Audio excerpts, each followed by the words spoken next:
Anna Voss, the former U.S. Ambassador to Estonia and the VOCMF board member, for some remarks.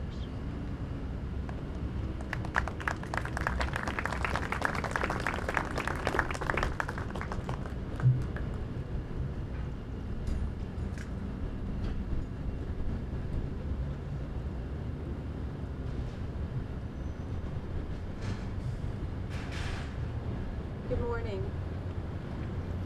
This anniversary and this memorial is truly dedicated to the 100 million victims of communism.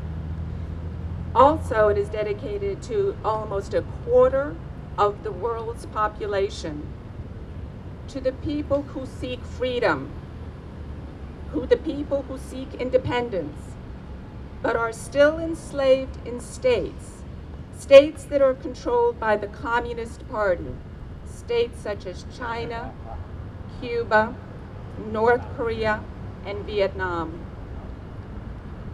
Having lived under communism, I firsthand know the devastation that the communist regimes have imposed on millions of people. And I understand the power of words. Words of encouragement can often provide hope.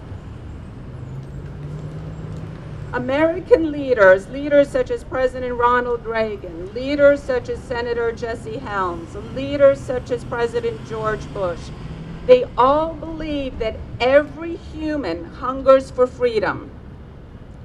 Under their direction, America showed clear leadership against communist ideology.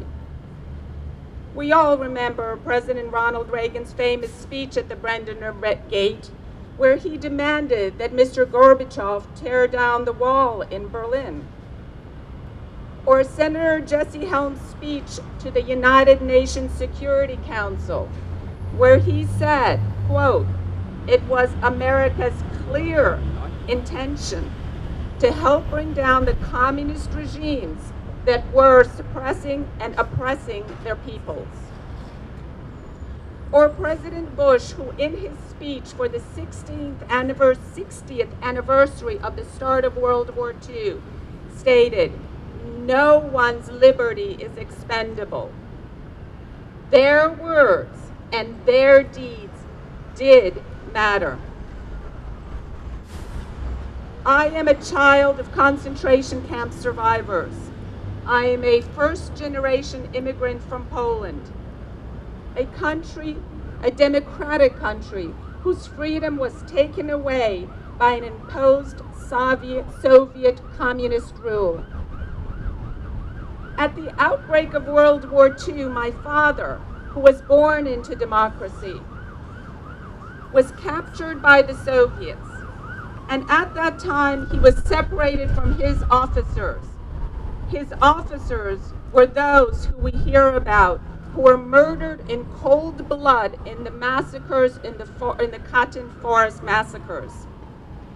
My father escaped by the grace of God. He found his way back to Warsaw, his city of birth, where he continued to fight for his freedom and democracy of his country.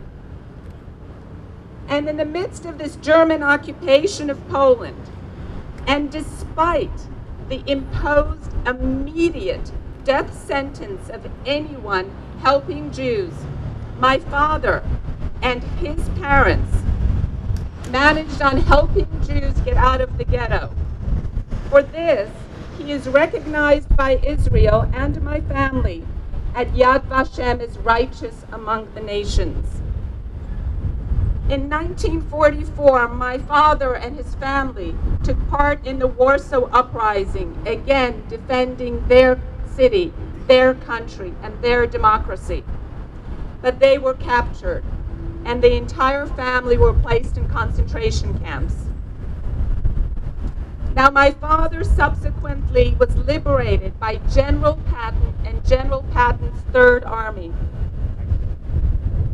My parents both survived, and my parents lived in Poland, enduring years of communist rule before giving up everything in their native country to come to the United States with my brother and I in tow, not speaking a word of English and not knowing a single person. For what reason? For the reason of seeking freedom and coming to this country which offers all our fundamental freedoms and opportunities. While there have been great progress in the fight for freedom in countries such as Poland and in countries such as Estonia, the country where I served as the United States ambassador, but communism is not a thing of the past. Shades of communism are apparent in many countries in the world. They are often concealed, and they're concealed behind advocacy for a greater good and social justice. Therefore, it is our obligation to teach future generations the truth that communist ideology is responsible for crimes against humanity.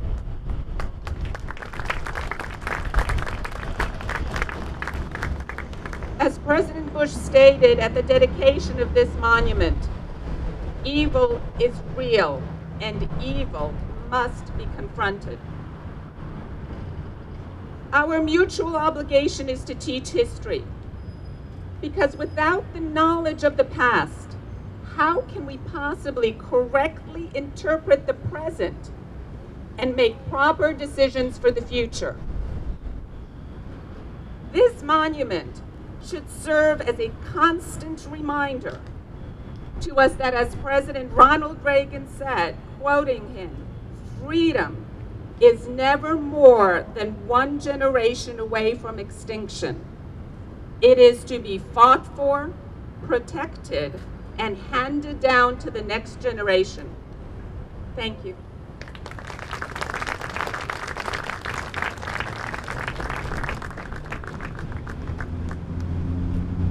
Our next speaker is another true and very loyal supporter of the VOCMF.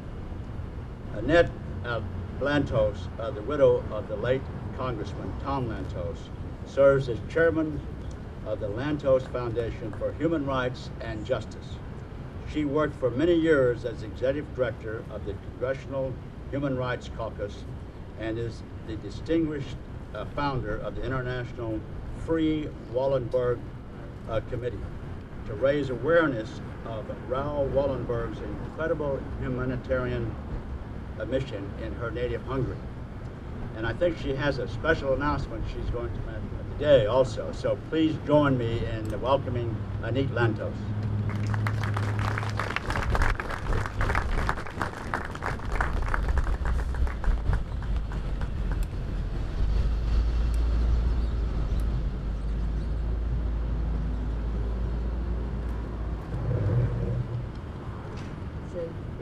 Honor and pleasure to be here with you. This was the last place my husband spoke before he passed away, because this was an event that he wanted to honor even though he wasn't in good health anymore. But when he received an invitation to come and speak to you, he practically got up from his sickbed and did that. So I'm particularly moved to be here on this occasion to be in his footsteps. It's always a privilege to remember and honor the victims of communism. We live in an age when the attention span of citizens has grown both brief and shallow. With the 24-hour news cycle and almost incredible proliferation of media, very few people understand the simple truth that those who do not learn from history are bound to repeat it. Doomed to repeat it. For me and my husband, that dark period of history when communism claimed the lives of millions of innocent victims has ever been present. Some of those victims were friends and colleagues from our native country of Hungary. Others were courageous freedom fighters who we knew about only through their heroic deeds. An untold number of them were simple, ordinary men and women who were caught up and crushed by the brutality of totalitarianism. We have a solemn duty to remember these victims and to remain vigilant and alert to the political evil that engulfed them and that remains to be a threat even today and has not disappeared, unfortunately, from the world. Whether it is Communist China's recent harsh crackdown on democracy activists, including the imprisonment of the internationally admired artist Wei Wei, or the Cuban government's refusal to permit the brave blogger Joanny Sanchez to travel to Denmark to accept the prestigious Freedom Prize, these communist leopards never change their spots. They are and they remain paranoid, repressive relics who deserve, as President Reagan said, to be left on the ash heap of history. And I have no doubt that eventually this is where all of them will end up.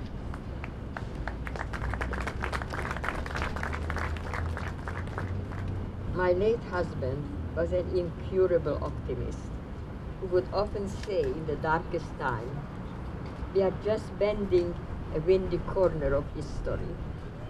He truly believed that freedom and justice were the birthright of every single human being, and he dedicated his life to fighting for these values. But Tom was also a realist. He knew that this victory for freedom was one that each generation would have to secure anew. And I'm grateful that organizations like yours are working to make sure that the next generation takes up this fight. I salute you for your efforts, not only to honor the victims of the past, but to battle to prevent new generations from being victimized by this destructive ideology. I would like to close with the words of my beloved husband that we have adopted as the motto of the Lantos Foundation for Human Rights and Justice, of which I am the chairman. Tom said, "The veneer of civilization is paper thin.